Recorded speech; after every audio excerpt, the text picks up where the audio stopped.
Hey fellas, I hope you're doing well. I usually have these little intros at the beginning of these videos where I'm a DJ at a Brutal Legend gig, or maybe I'm running away from a murderer at Left 4 Dead amusement park. But sadly, I haven't been able to edit as much right now, which is why I haven't made a video in like months. My PC most likely short-circuited, which was not a fun experience. Not a fun experience for a low-income student. So I pretty much had to get a backup PC from a friend who was very kind to help me. And I finally got the hard drive as well, moved to that one, so now I have all the files that I need for editing videos. Unfortunately, I am leaving for a trip also, a longer trip tomorrow, so I just simply don't have the time to film any funny little vids. I'm hoping that the videos themselves will be enough.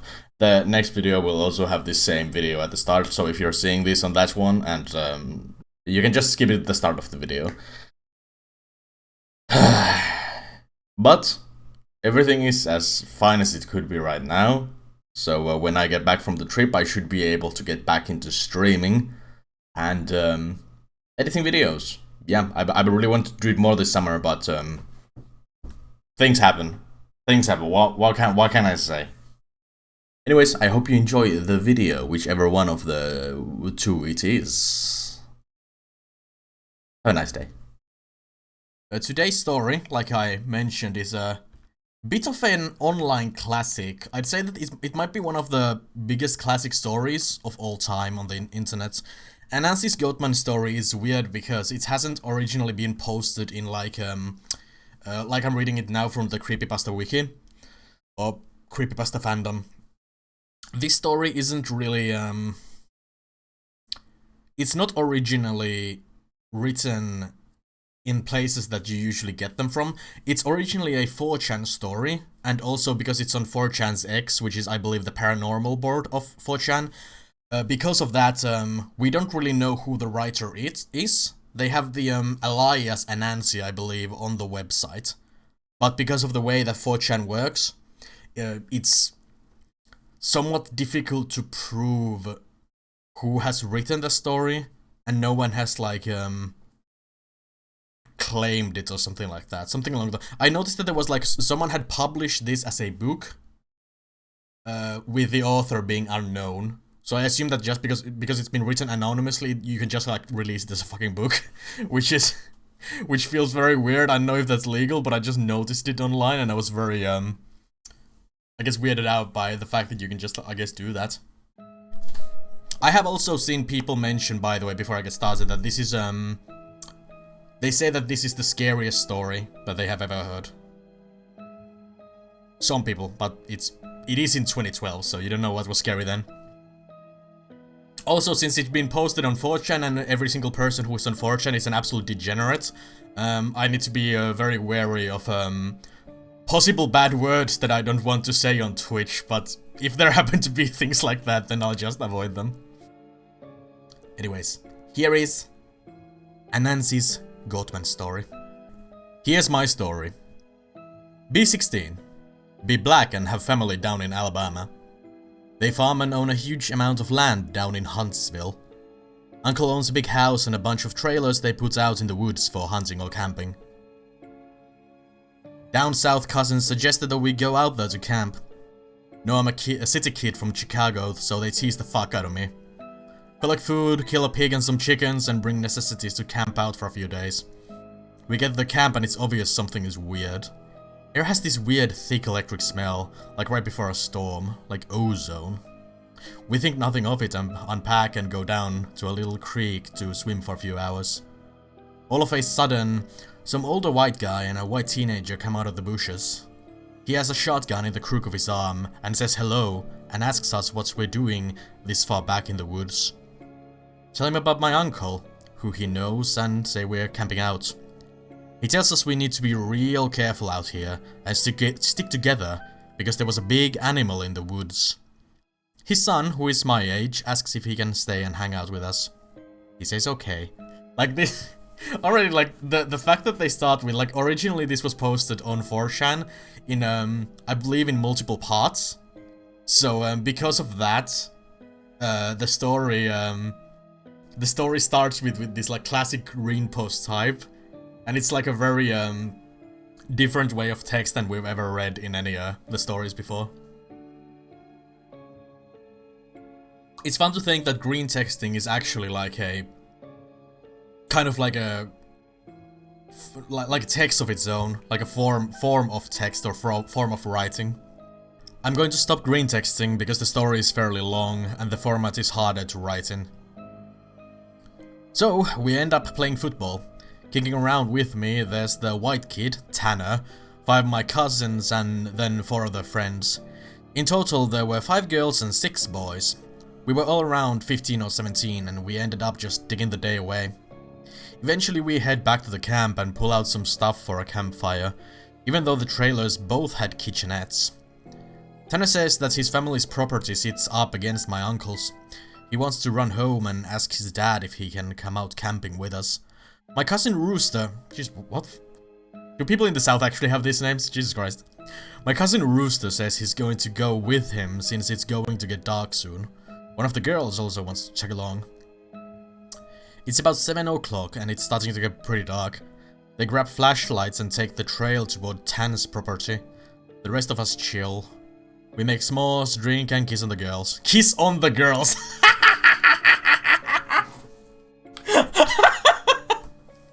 Okay, this story, I was wondering if this story was actually written by a 16-year-old, like they said, like a 16-year-old black kid at the start of the story, and based on the fact that how they describing this experience and they say they kissed on the girls, I'm going to guess that this is a 16-year-old 4chan user who had never seen a girl. About 30 or 40 minutes later, there's the smell of ozone again. You could notice it over the scent of the fire that we had started. This really nasty coppery smell, like right after you had a nosebleed and it stopped. It wasn't exactly like dried blood, but it was that metallic back of your throat smell. We immediately think that it's some kind of electrical malfunction or that someone left a hot plate or some shit. We search the trailers and nothing's on, but we can all smell it. Baby, I compare you to a kiss on the girls under Goatman. Ooh. The more I get of you, the stranger ozone smells, yeah. Anyway, all of a sudden we can hear people booking it down the path towards us. Rooster, Tan and the girl. It's also really... Okay, sorry, another mention, like how obvious it is that the person who wrote this like spends most of their time on 4chan is that they both of the men of the story or the boys of the story, he's come up with names or he knows the names of like Rooster and Tanner, but the old girls are just the girl. There is the girl. If he doesn't name a single girl in this story, that's gonna be the funniest thing ever. Man, I have a bad feeling that I'm not gonna find this spooky at all and I'm just gonna laugh at the writing and make fun of 4chan users. Rooster, Tan and the girl all came running into the clearing out of breath, and they don't even break stride. They all run into the trailer right by where the fire is. We all get the fuck out of there and into the trailers. They end up calming down. Even Rooster is crying his fucking eyes out at this point. All the while the fire is guttering lower and lower. So my other cousins say, fuck it, and are about to go outside to get the generator out of a shed between the trailers. Tanner goes, fuck no, lock the front door, ain't nobody else going outside. He's been crying too. His eyes are bloodshot and puffy, and his pants are dirty as shit. Like, God, it's a really funny, like, there are parts in the story that I really actually like the way he describes stuff, like saying about fire, that the fire is guttering lower and lower is a really nice description. And then there's also, like, his pants are dirty as shit. I guess it's more believable that it is written by a 16-year-old. Ozone smell is a weird trope I've noticed. Yeah, it happens quite a bit. I don't really know, how they've come up with that one specifically to be the one stench that they usually have in stories. He goes on to tell us that they went up to his house His father said sure, he could go out camping, but to make sure they were careful on the way back, and that maybe they should take one of the hunting rifles just in case. Evidently Tanner had seen something in their yard for a few days before. One of the pigs had been ripped up and half eaten. They assumed it was just some big cats or coyotes, even though they don't usually fuck with live animals. There's some... I don't want to keep pausing all the time, even though that's kind of the point of this thing with me reading these stories, but I'm definitely noticing in these that the sentences are a bit clunky at parts. Like this, his father said sure he could go out camping, but to make sure they were careful on the way back and that maybe they should take one of the hunting rifles just in case. I feel like that's a bit clunky way to tell this line. Also a good reminder before I go forward, this is not the original text completely. The people who posted this on creepypasta.fandom.com, they fixed up the grammar a bit to make it more grammatically correct, and also to make the kind of like the flow more sensible. So the original story is written a bit differently, but the story is mainly the same. Or completely the same, I mean. The story is the same, but they fixed up a bunch of parts to make it more readable. Tanner went upstairs, packed his stuff, and told his dad they would be okay without the rifle, because coyotes avoid people. Then they started walking back toward where we were camping. Rooster finally stops crying and shaking. The girl already had, but was now just staring out the window with a dumb look on her face. Dumb girl look. Dumb girl doesn't even have a smart look on her face. He says they had gotten halfway into the woods towards the camp when they'd started to hear shit in the forest. It was almost pitch black by this time, so they weren't sure at first what the fuck it was. The girl says that she heard something in the bushes right off the trail. They all beamed their flashlights over there, and there was someone standing in the woods in a little hollow. Rooster said that they shouted at him and told him that he was scaring the fuck out of them and what a dick he was. He says that when he realized that the guy was facing away from them. Or he says that's when he realized the guy was facing away from them. They keep walking and they start smelling the nasty coppery ozone smell. They say that they look off into the forest on the opposite side, and there's a dude standing there too, backward, slightly closer to the path. So now that they start power walking, and Tan keeps going, I should have taken the fucking rifle. As they're telling the story, the smell is still super strong, even inside the cabin. Another thing that I'm starting to notice now is that they, the way the character tells the story, Anansi, I guess we're gonna just call the main character, since they're writing in first person. The way that Anansi is telling this story is, he says quite a bit, like they say.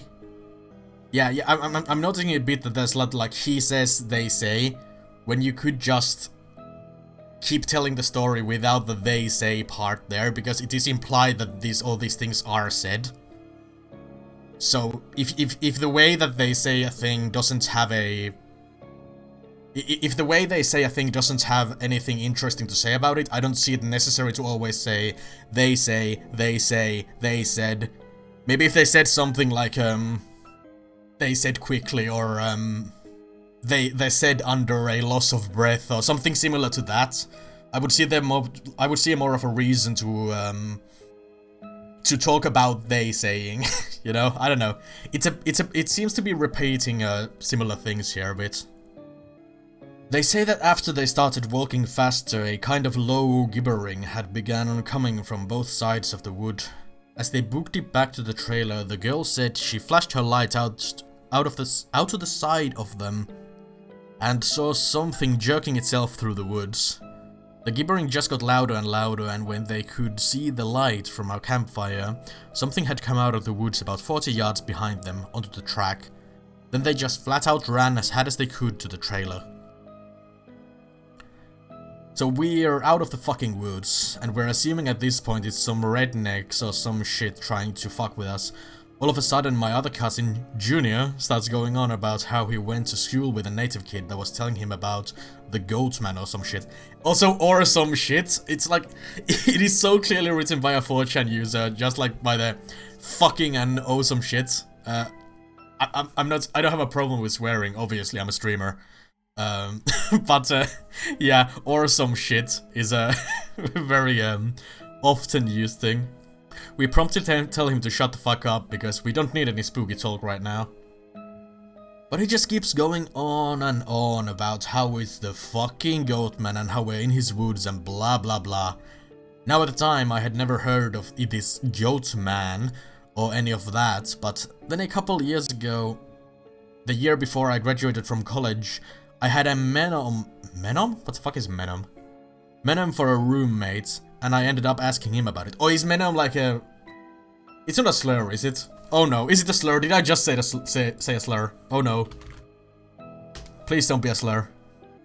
I have no fucking idea what that word means, but I'm gonna assume that they mean some kind of a native person. And to sum it up, it's basically a fucking man with the head of a goat, and he can shapeshift and get among groups of people to terrorize them. It's also supposed to be kind of like the Wendigo.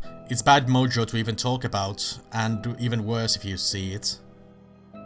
Keep in mind, I didn't know this back when I was 16, so my cousin is going, the Goatman's going to get in and fucking get us.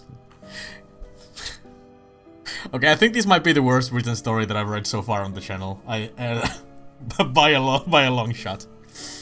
The girls are all terrified and my cousins and I are all fucking trying to... The way they use the word fucking here is so fucking... The way they use the word fucking is so fucking weird. Like, fucking, why do you have to say it like fucking that? My cousins and I are all fucking trying to figure out if it's just some hillbillies or an animal. Are they trying to, like, when they use the word fucking like that in the story, are they trying to make it sound like it's, like when they're writing this or how they're writing it is like they're in a hurry or something? Or like to create tension? I think that might be it, but... Or it might just be like the way that people wrote like back in 2012 on the internet. All of a sudden the smell just goes away. To this day I haven't even experienced anything like it. Obviously smells usually fade away or lessen, but it literally was just there 1 second and not the next. So it's after an hour, making it around 9 or 10. We've stopped shitting bricks enough to go back outside and stoke the fire again. We figure it was just some assholes trying to fuck with us so we don't go back home, because we think if we do they'll chase us through the woods or some crazy shit. Nothing else weird happens that night. We stay another night and for the main part of that night nothing happens. Nothing else weird happens that night. We stay another night and for the main part of that night nothing happens. Sorry, my chair creaked like hell there. That is one of the yeah, like the repetition of words. Nothing else weird happened that night. We stayed for a we stayed. I don't know how else would I write that. Nothing else weird happened that day. We stay another night and for mostly nothing happens. That is a way better way to write it. This fucking sucks, I know! This is so bad! This is the scariest story according to some people. Like, I remember people writing in like 2016 that this story from 2012 or 2011 or whenever the fuck this was is the scariest story they have ever heard. This is... I'm having a blast reading this. But at about 1 in the morning, we're outside getting drunk and telling ghost stories. As someone is finishing some too spooky story, I don't remember what about, the smell comes back. Too spooky I think is like, I don't think it's 4chan, but it might be. It's like too spooky for me or something like that back in the day. It's so fucking strong that one of the girls literally starts vomiting. I stand up and you can actually feel how clammy the air is. I say we should get back inside and that this isn't right. We should have just fucking left. We all go back inside and we're standing around. My cousin keeps going on about how it's the Goatman. My other cousin Rooster tries to shut him the fuck up and all the while I'm just feeling that something is wrong and I can't figure out what the fuck it is.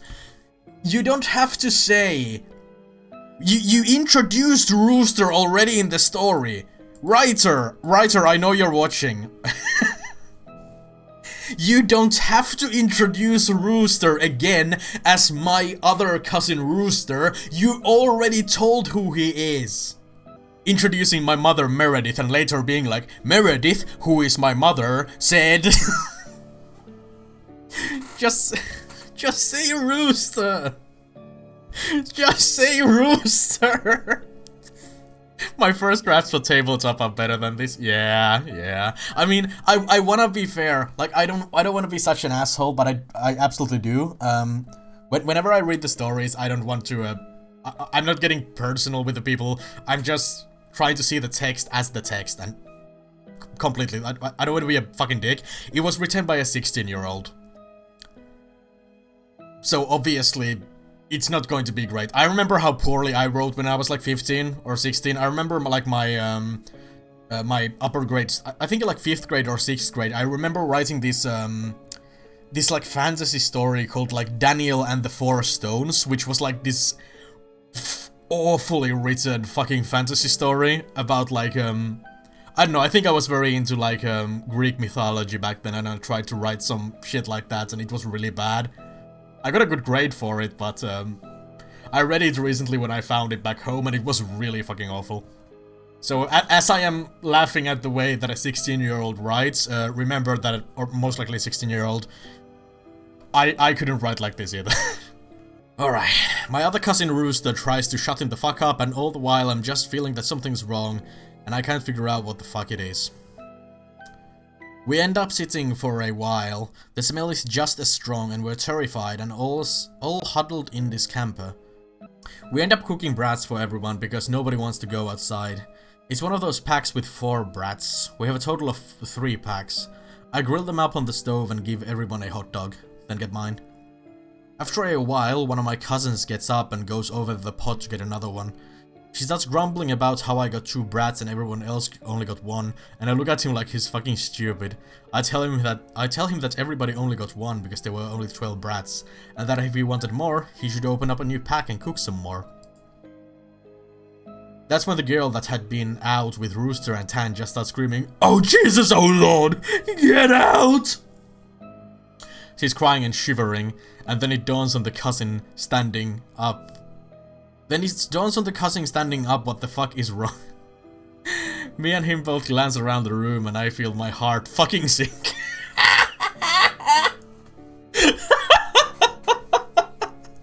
He keeps writing like this. It's so like, oh. There's these basic rules about things like this.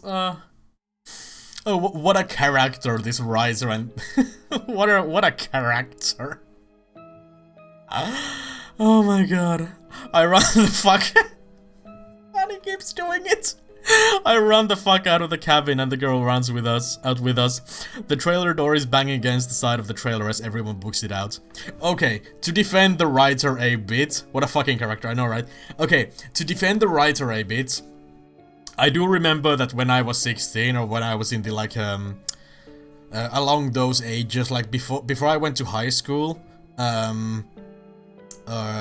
I did swear way too much, especially when I spoke English. I remember swearing a bunch and having like fuck in many parts and in Finnish vittu in many parts when I spoke with especially like my peers.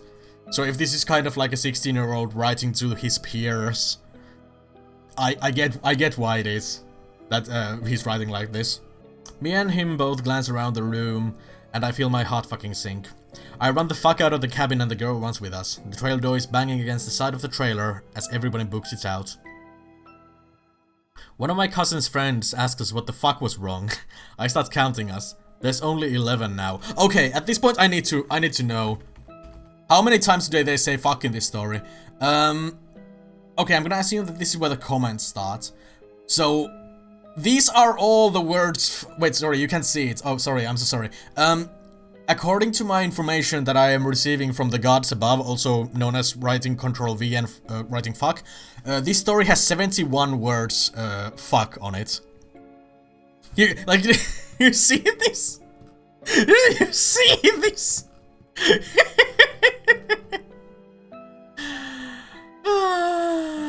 Anyways, let's keep going. We're in this together now. You are in the trenches with me. There are soldiers shooting at us, and if you leave me alone, I'm going to die and you're going to remember it for the rest of your life. I'm going to be next to your bed and it's going to be awful. Oh my god. One of my cousin's friends asked us what the fuck was wrong. I start counting as there's only 11 now. I shit you not, my cousin verified. There had been 12 people in the cabin, but being that everybody didn't really know each other well, nobody had noticed the whole fucking time that there was an extra person. Oh! And then I realized earlier that I had kind of noticed something was off. Oh, wait, that's good! Wait, hold on! Guys! That's pretty cool! That is the first cool part of the story. Like, they were among 11 people, but because they were, like, from different groups and they didn't really know each other that well, one of the people in the group wasn't there. There's, like, a 12th person. I assume the Goatman, who is, like, shapeshifter as well. That is the first cool part of the story. I like that. I think that's good. That's a cool way. He told them very clunkily, but it's cool. It's a cool idea. Yes! Good job! Good job, writer! If there is more fucking in the text than you've experienced, you're doing it wrong. Wait, what? If there is more fucking in the text than you... Oh! Okay, yeah. I get you now. I get what you mean now. Yeah. Yeah. You know when you're just dicking around having a good time, that you don't sweat the small shit and you don't always keep track of certain stuff? I'm dead sure that someone else had been in the trailer with us, and that they had been there for at least a fucking day, eating with us. What makes it worse is that I couldn't figure out who it was. Because I don't think anyone ever actually interacted with the person / the Goatman. Thank you for spelling it out for us, man. I was really unsure what you meant by that. I thought it was like someone else. I thought it was like a cousin that you didn't like. Not Rooster, your other cousin, but another cousin. The girl kept praying to Jesus and we were all sitting outside. Eventually we get big ass sticks and go back in the cabin, but there is nobody there. We count again and there's 11 people. We go back into the trailer and lock the door. We explain what the fuck happened. The girl says that she realized too that when she was about to say something, the person sitting next to her grabbed her leg hard, leaned over her and said something she couldn't understand. So we're pretty much scared as fuck as we huddle together and I fall asleep. When I wake up, the sun is just coming up and half the people are asleep and the other half are packing our shit up. We all want to walk home, but like 4 people want to stay until the sun is all the way up. And some people think that we're just fucking around and still want to stay in the trailer. I just want to get the fuck out of the woods. The girl's name was Kira.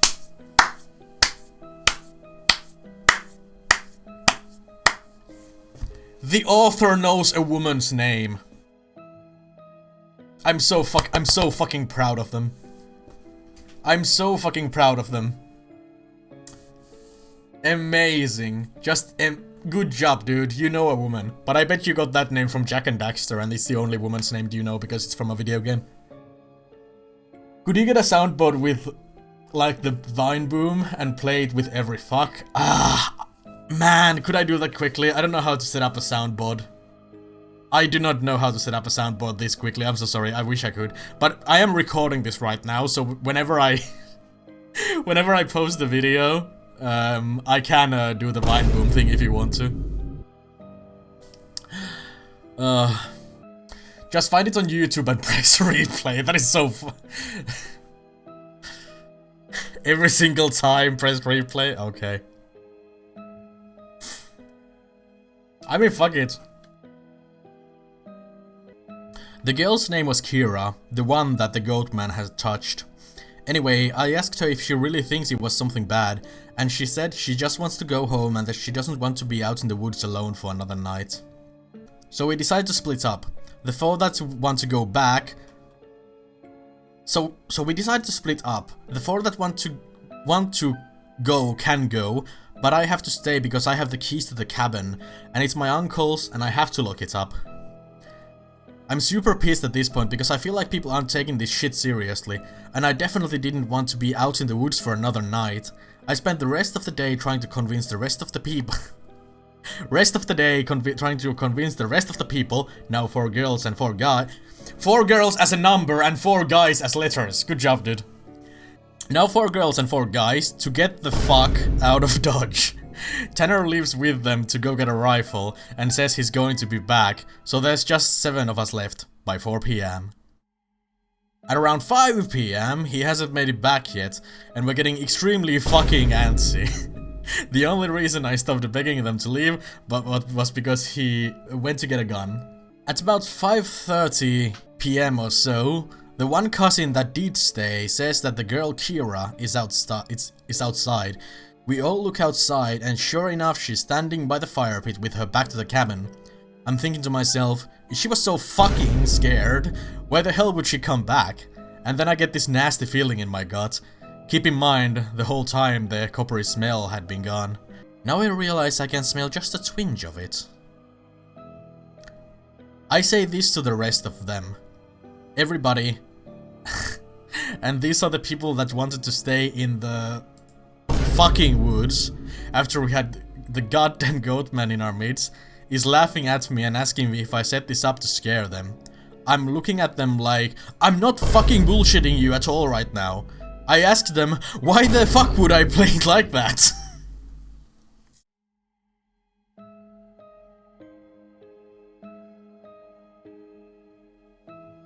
I think I'm losing my mind. I think I'm going crazy. I think this is it. I think this is the last stream I will ever do. So one of the girls goes outside to get Kira. She gets halfway to her and stops cold. Kira starts heaving. I don't know how the fuck to describe it. Sort of like if someone with their back turned was laughing without actually making any sound.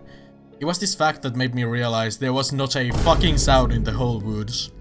It was dead silent. This was like late September, so it was still fairly hot at the time, but super chilly some days too, and you could usually hear big ass geese honking or some kind of birds or squirrels chit-chatting. Oh my god. I step out the door and tell the girl to come back in the fucking trailer, right goddamn now. She backs up into it and we lock the fucking door. We pull down the shelves except one and put a guy there in a chair to watch Kira. She stands there for another 20 minutes or so. Eventually the guy turns to say that she's still there, and there's a huge fucking bang on the door. I don't think I can do this. Oh my god. I'm so happy. I'm gonna fucking cry. I'm feeling lightheaded. We all jump the fuck up and scramble around the living room of the trailer. The banging is super fucking loud. My cousin is holding one of the girls, the other 2 are kinda giggling with nervous laughter, and me and the other 2 guys are shitting bricks, written with an X. Then we hear Tan. He's screaming, "Let me the fuck in! Stop fucking play!" We go over the door and open it and stumbles in with a rifle. There's nobody else outside. Oh my god. Okay, I'm gonna take a short break here. I need a... Oh, it's so bad. It's so fucking poorly written. It's so poorly written. Evidently, he had walked up to the campsite. Nothing weird happened in the forest, but he had seen a girl. Mind you, he said it was not Kira standing there. When he had gotten to the edge of the clearing, she had turned toward him with a slack-jawed look and just stared him down, slowly tracking him as he walked around the outside of the clearing towards the camp. He said it wasn't till he was almost halfway to the trailer that he'd realized she was getting closer to him. She had started off by the fire, and without him even seeing her move, she had been turning, inching closer. He said he just ran the rest of the way back to the cabin, thinking it would open. When he got to the door and it was locked, he turned, and it was about half the distance to the door. Wait, that was a whole paragraph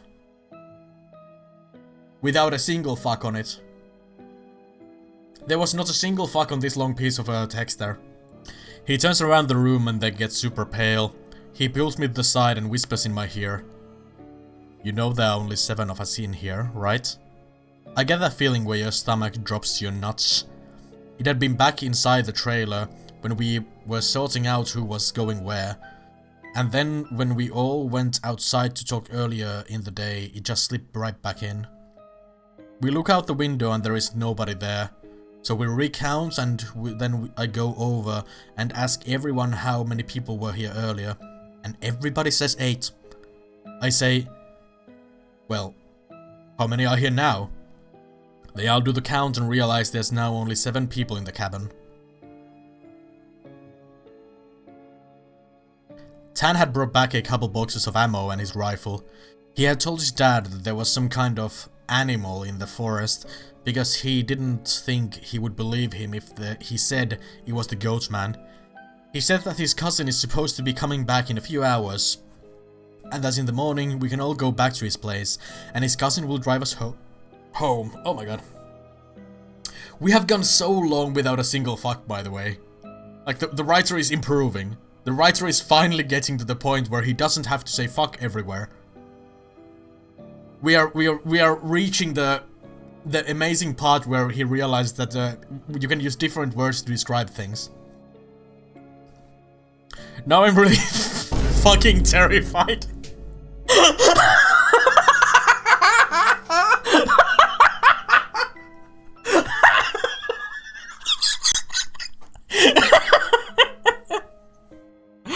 We're so fucking back! Woo!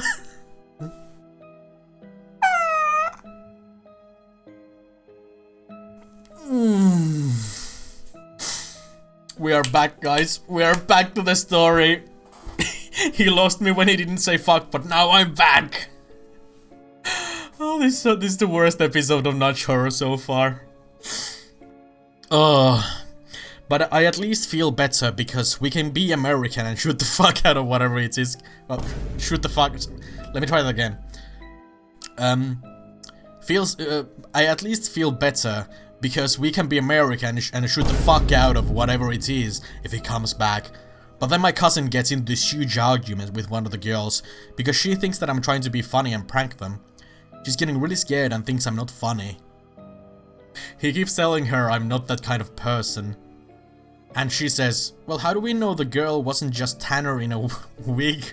Or if it's really the Goatman, how do we know that this is the real Tanner and that the Goatman just didn't kill Tanner in the woods and take his gun? That is a good idea. That is a good question, lady. Good job. That is a possibility. So we get into a huge fucking argument about this, where me and Tan are like, we could seriously be in danger because at the very least, someone has been sneaking themselves into our fucking trailer without us knowing and mingling with us, and at worst, something bad is in the forest fucking with us. One of the girls is crying and saying she wants to go right now, and we're trying to tell her we shouldn't because none of us are walking through the woods in the middle of the night. At this point the sun is starting to go down and it's getting a little cloudy out. We eat something and turn on the radio for a while, but we can't really get a station out there with anything decent. So we turn it off about the same time that Tan's cousin shows up. He was like 19, I think. Now the sun is just barely over the horizon, and he has one of those heavy-duty lantern flashlights and another rifle. He walks up to the trailer and we whisper to Tan, asking if he's sure that's his cousin. He says yes. The guy behind him and all around the... Wait. The guy looks behind him and all around the camp, then walks in. He kind of glances at all of us and looks a little confused. Then he says, "Where's your other little buddy at? I figured she would meet me up at the cabin. Is she a little slow or something?" He also asked whether we'd been cooking blood in the cabin because it smelled like blood and hot pans all the way up the trail. We are all like, fucking nope. We ask him what the fuck he's talking about with the girl he saw. He had come down the same trail Tan had just been using and found one of his guy's buddies standing in the middle of the trail, looking at him slack-jawed.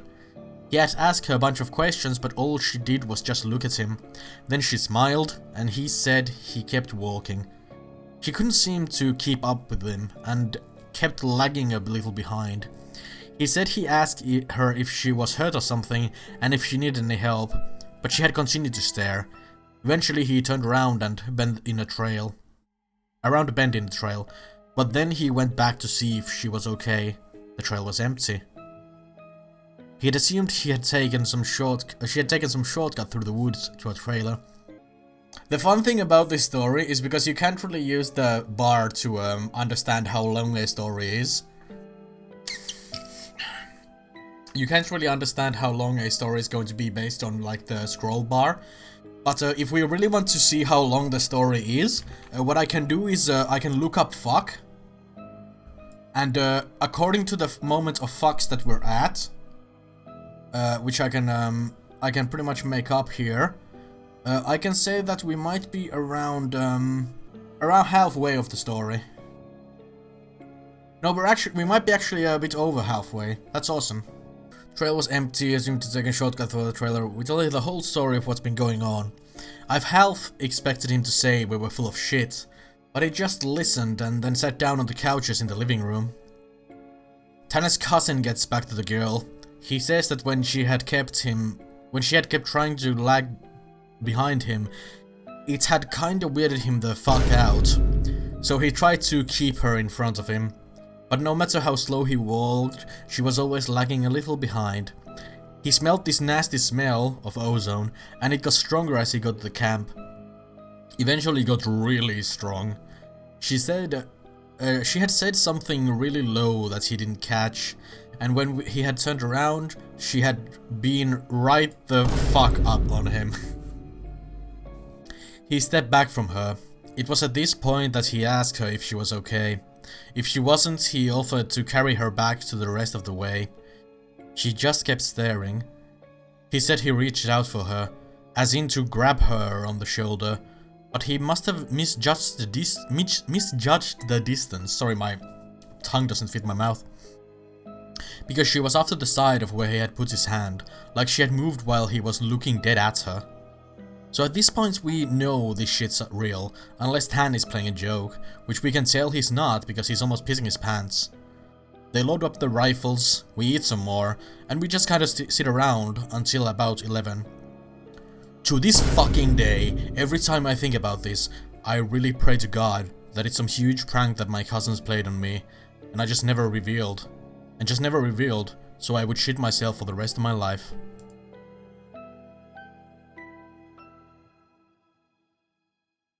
This is weird. Oh, there's a link in the story. Okay, what is that about? At round 11, the stink of copper turned into an actual gross, blood-like smell, like cooked blood and singed hair. Tan and his cousin, Reese, get the fuck up instantly and grab the rifles. There's like half knocking, half clawing at the door, and I shit you not, there's this voice. It sounds like when you see those YouTube cats and dogs whose owners teach them how to talk. It says in this halting, weirdly toned voice, "Let me the fuck in. Stop fucking playing." The video is 3 seconds long, and because of that, because of the 3-second length, I usually read to the next fuck before the first fuck is over. Oh my god, I can't do this anymore. It made my fucking nuts creep up against my body, and one of the girls just starts crying and calling for Jesus. It was so fucking obviously not a person talking. It didn't have the right cadence. That's some shit that I never realized until that moment, but all people have a certain cadence when they talk, no matter what language. All these people have a certain rhythm when talking. This shit didn't have any kind of cadence or rhythm. What of those YouTube cats? That's what the fuck it sounded like outside the door. What do you mean YouTube cats? Okay, let me pause the music for a second. There is currently a link in here. I don't know if it's a link that still works. I'm gonna try it out and see what it sounds like. I'm gonna make sure that it's not like a rickroll or anything. Oh, it's fucking Olong Johnson. Okay, yeah. So it's gonna look weird because of the way that I'm zoomed in on the browser. But what they are referring to right now is this thing.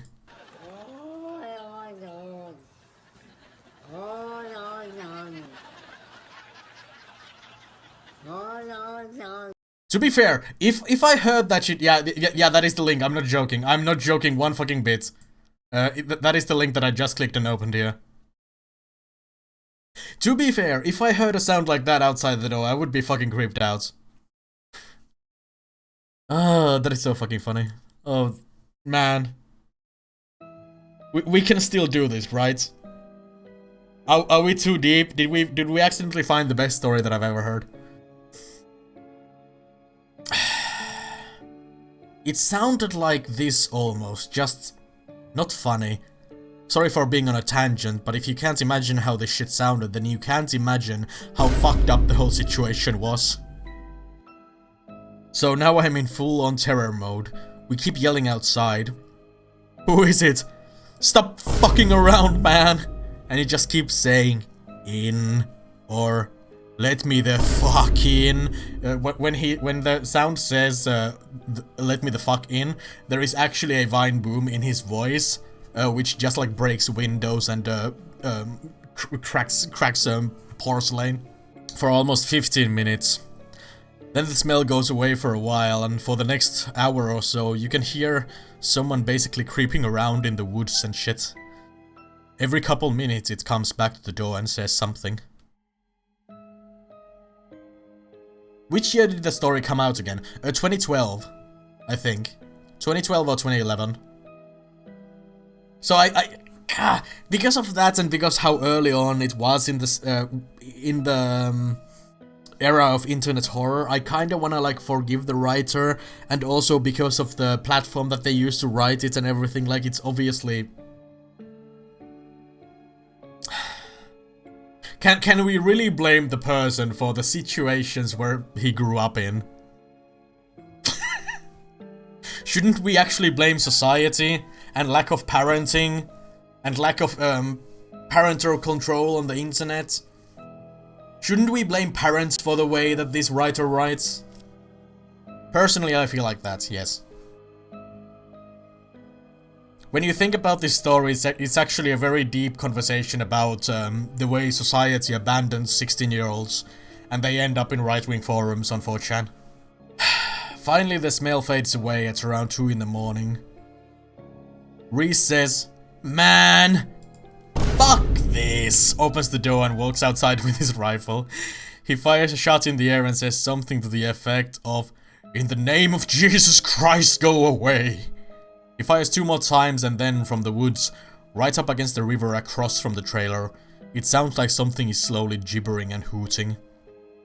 Then he starts screaming, and it sounds almost like a woman and a cat in a bag screaming together. Like, I seriously have never heard any shit like that. We can hear the brush over... that's way... Stop... Oh, okay, yeah, okay. We can hear the brush over... that way start to shake. Reese fires over in the tree line and then starts backing up in the building. We lock the door and then we hear this shit keening and screaming. Reese says something had come out of the bushes, super low on the ground, and was crawling towards the cabin. He had shot at it. Pretty much, that's how the rest of the night went. Literally constant screaming for the next 2 hours and shit moving out into the tree line. But it never came back up to the cabin until everyone had finally fallen asleep. Dan had been sitting in a chair watching the door with his rifle. Nobody else heard or saw this, and he told me 2 days later, after the whole thing was over.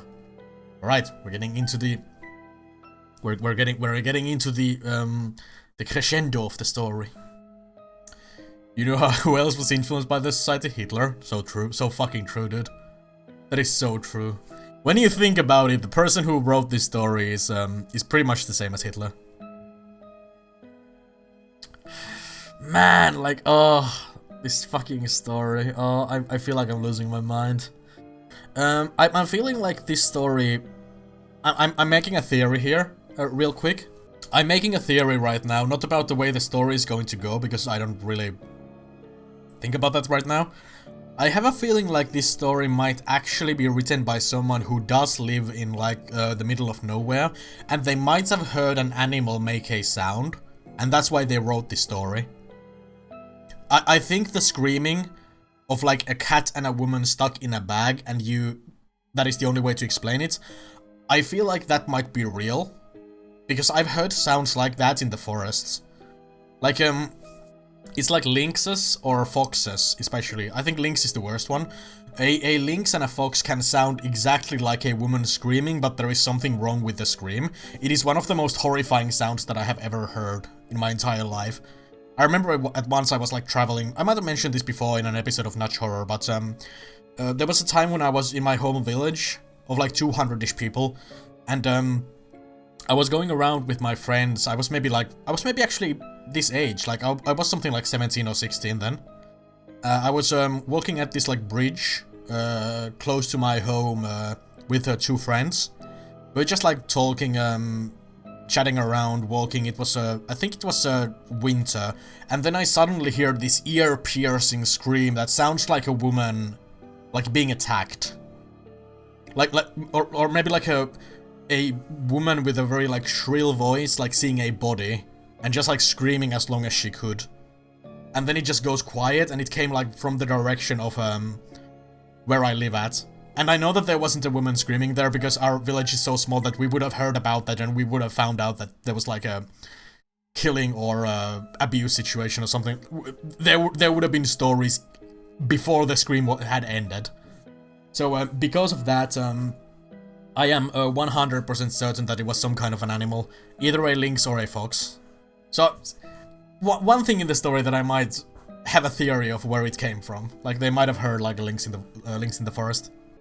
He said he had been nodding off after the screaming, and noises finally stopped. He'd been almost asleep when he saw someone come out of the bathroom, and they lay down in the middle of the floor and go to sleep. He just assumed it was one of us and that the guy had nodded off. Then he said he kind of realized something was wrong, and while pretending to be sleeping he counted us. There were 9 people in the cabin. He didn't want to try and shoot the fucking thing and have it kill us all then and there, or have Reese wake up and start shooting and us kill ourselves. So he just stayed awake all night pretending to be asleep. He said he said sometimes it would stand up and kind of do this weird jittery thing, or heave like it was laughing, but then it would lay back down. The story closes pretty weak because from my perspective, nothing happened. When we woke up I noticed that Tan was a little jittery and that he was avoiding looking at all of us. But we ate some breakfast, packed up and started walking to his house. He stayed last in the cabin and said he'd lock up and bring me my uncle's keys. He told us to just start walking and that he'd catch up, which I didn't really want to fucking do.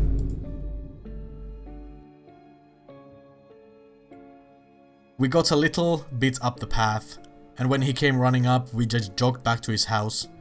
His cousin took us home. There was a window in the bathroom. Tan had gone back to lock up and looked in there. We were too stupid to lock a screenless window, and he was fucking up when he went in there. I'm guessing it had been doing that all along, waiting for us to fall asleep or sleep up and then getting in among us. It walked with us all the goddamn way back to his house, and then he said it lagged to the back of the group and looked him dead in the eyes before walking into the woods. That's the ending? Wow.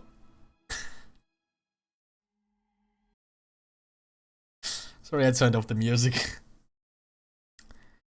Wait, what do you mean? There was a window in the bathroom. Tan had gone back to look up and looked in there. We were too stupid to lock a screenless window and it was fucking... Guessing it had been doing that all along, waiting for us to fall asleep or slip on then getting in. So it came in from the window, and that was the twist of the story at the end there. It walked with us all the goddamn way back to his house, and then he said it lagged to the back of the group and then looked him dead in the eyes before walking in the... That was fucking awful. Yeah. Yeah, no, I agree. Um, Man, that is such a shame. That is such a shame. Oh, man, okay. I had heard so much about this story, like being actually spooky, actually scary. There was so little interesting to catch here. Like, obviously, it was the fun part about repeating words, like constantly saying fuck at every point, or constantly saying or some shit, and constantly mentioning the ozone smell like 50 times in a very short story. Like the interesting parts about this whole thing was like the beginning here. I think it's very cool that you have this like beginning in a green text form. And the fact that it was written on 4chan is a very neat thing for its time. So if you were like a 16 or a 15-year-old and you read this story back in 2012, maybe you could find this spooky or something. And there was that one point at let me try to find it from here.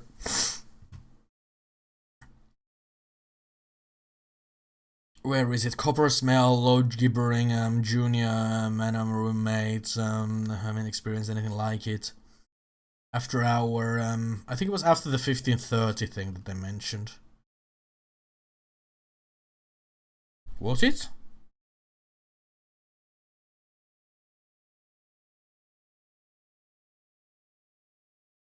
Um,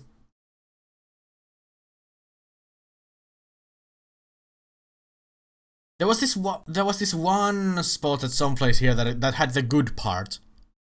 Here we go. Here we go. This part, the one part of the story that I actually think was very good, and they like could have done something interesting with them. And I mean, they kind of did by like saying it that it happened, but the fact that they noticed at some point, just like by counting, that there was a different group of people, like there was a different amount of people here, and the explanation that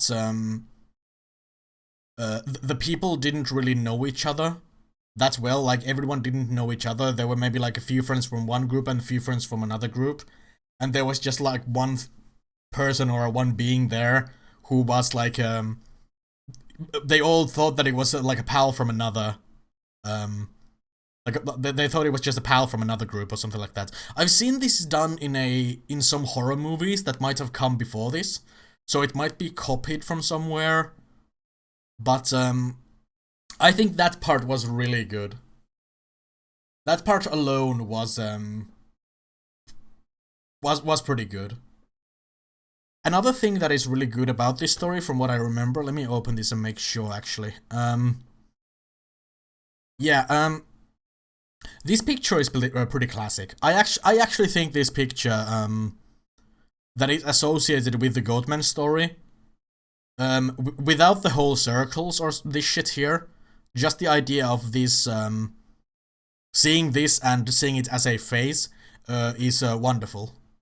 Really nice part of the story is this picture, and it's maybe the best known part about the story, from what I know. Like back in the day of old creepypastas, they were really concentrating on like visuals as well, and some of them made like a pretty banging like weird edits of pictures. I think that is lovely. I think that is very nice. But yeah, there isn't really much else to say here because the story didn't really go in many places. It kind of like meandered a bunch. It was very repetitive. And oh yeah, I wanted to see how long the story is. Let me copy the text and do a word count of it in like Word or something. So this was almost 5,000 words, but it felt a bunch shorter. It was almost 5,000 words, but it felt like it was like, I don't know, 2,000, because you couldn't really pause and talk about it more. Like when you compare this to like when I read through well, anything that I've read through so far actually, the stories by Who is Betsy, and also the especially the very first episode, reading Mayhem Mountain. It's been very clear that yeah, it's just been so much more to touch on.